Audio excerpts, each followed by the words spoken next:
People who are watching this debate around the world here on CNN in more than 200 countries and territories. Clearly, this debate was an embarrassment for the United States of America, a clear embarrassment. I want to bring in CNN's fact checker, Daniel Dale, who's been very busy tonight scrutinizing everything we heard from both candidates. Daniel, first, the big picture. How much was fact?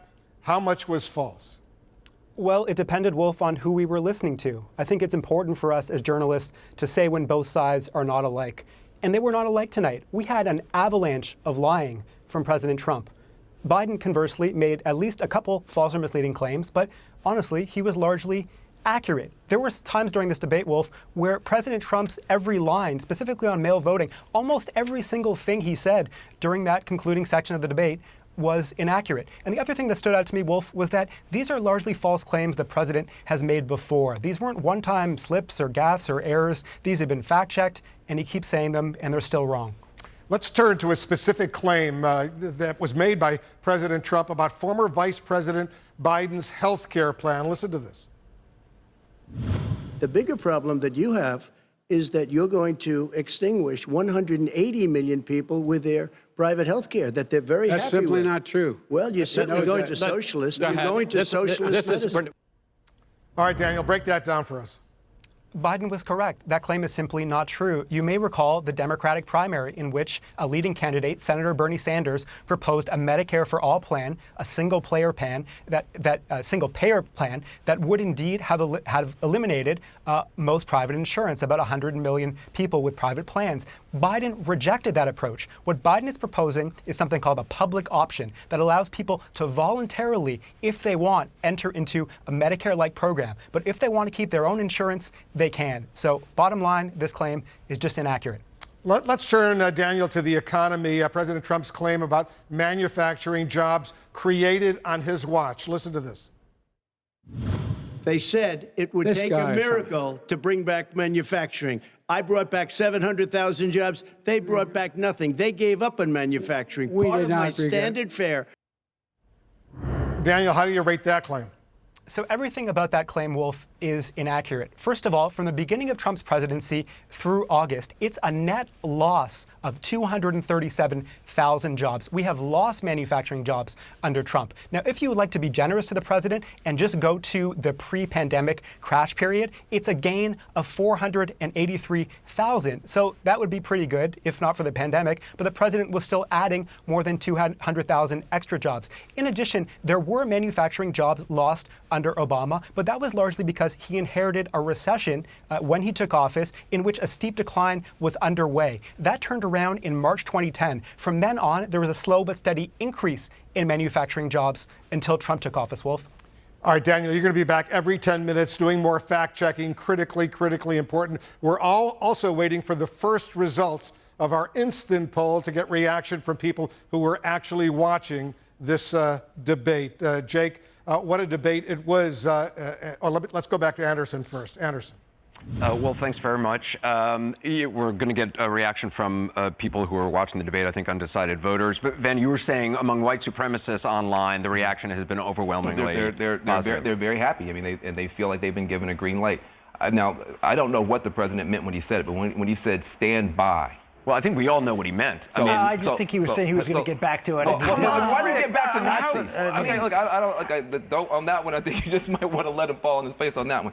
So it's shocking. My heart breaks when you were saying that, why should we be surprised? I just don't want for it to become something that people are not surprised by. I have a friend whose son was watching this on the West Coast, turns to his mom, to the mother, and asks, should we buy a gun to protect ourselves? Yeah, well, gun sales have, in a number of places. But stay with me, because there are young people across the country, this is the only America that they know. They are growing up in a country where they can't go to school because somebody has mishandled this virus so badly, and then that person comes on television and says something so terrifying to them that they ask their mom, should we buy a gun? That's where we are, okay? That's where we are. And the country deserves better than that. I think everybody knows I'm as bipartisan as you can get. But this has nothing to do anywhere. We are beyond the partisan. We are beyond politics. We are in an immoral swamp of misbehavior that we wouldn't tolerate from our children in a kindergarten class. And so There's a bunch of stuff I want to walk through in terms of like what actually happened, but this is not a normal night. This cannot become a normal night when the President of the United States. I don't think the problem, it isn't a normal night. It is normal for this president. Yeah. And that is the point. And what he did tonight, this was Trump's greatest hits.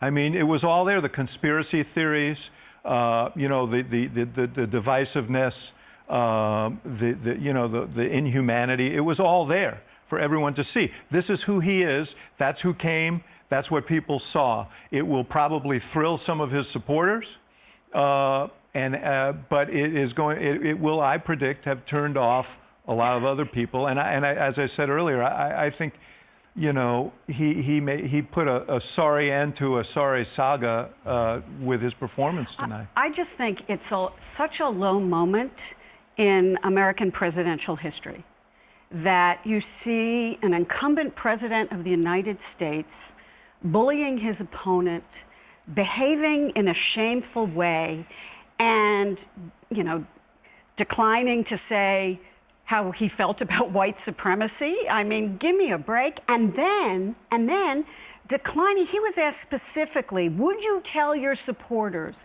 not to be violent after this election? And he declined to do that. So when I say frightening, and I don't know whether this is what your friend is referring to, but when you say frightening, that's what I think Americans are looking at and saying, wait a minute, this is not the way democracy is supposed to be. And so I don't see support Donald Trump, don't support Donald Trump, whatever. I don't see how you defend that behavior, Rick. That's what I'm talking about, the behavior that I guess we've come to expect, David, but to me, it was sort of a crescendo tonight. Yeah, I would say the Democrats owe a lot to Chris Wallace because Chris Wallace asked those two questions, not Joe Biden. It was Chris Wallace who asked those two questions. He did. And he asked them for a reason, because he asked two questions where he was asking the president to do something that he knows the president doesn't like to do. Which is? Which is say something bad about people who support him, right? What, declining violence? Well, talking about the white supremacy. The white supremacists, number one, and number two, asking a question about whether he knows the president doesn't think this election's fair. So he thinks that the president believes that there's these not the absentee voting, which happens in Pennsylvania. So there's no vote fraud in the president's mind going to happen in Pennsylvania. But in these states that mail ballots to you without requesting them, that's where he's focused his attention. And he thinks that's unfair. He thinks it's rampant for fraud.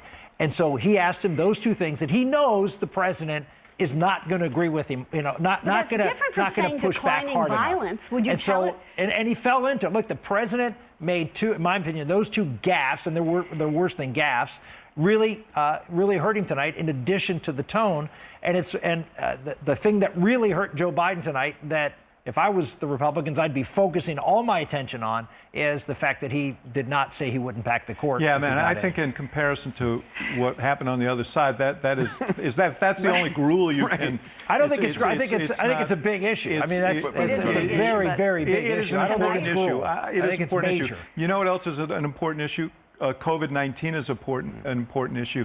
And to hear the President of the United States sort of dismiss his experts on fundamental questions of public health policy. Yeah, I think the president did a much better job on that than you guys think. And the reason is and the president brought this up, and that is, look, there is a cost of health, of quality of life, of a whole host of other things, of shutting down this economy. And I think he did a very good job of painting Joe Biden as someone who's gonna create, look, addiction is up, suicide is up, overdoses is up. I mean, you've got lots of really bad domestic violence way up. All of these things are happening, and we just ignore that because we're looking at how many people died, and we're not looking at how many people are suffering because of it. And that's why I think the president did a good job. The trap that Biden fell into on that question, and I agree with you, is that he should have said, I want to open this up. Trump He wants to didn't. open it up the wrong way. I want to open up the right way. No, you're right. And He so should, I think he Yeah. should have said that on that point. The bottom line is right now, the country's in the throes of this health crisis. The vaccine and how that's treated is a very, very sensitive thing. I think that Trump, right to the point where he dismissed as fake news, some of the criticisms of his handling of this thing. I think it was just, again, it was him sort of reflexively responding to this. And I think it's dangerous. I think it is dangerous when you undermine your own people. He dismissed the FBI director. He dismissed his CDC director. When it's inconvenient for him, he dismisses it on very fundamental issues of public policy. And conservative. I'm speaking for conservatives here because I hear this over and over again. That the media is focused on one health crisis, and there are other health crises going on. But you can't and that's solve. But ignored Rick, you can't through solve this the one entire without the discussion. other. The reason that people were isolated was because we didn't have a handle on this, and the president pushed the country back into opening up at a pace that now we see waves coming again, and he continues to do that. Without the he proper continues to do that.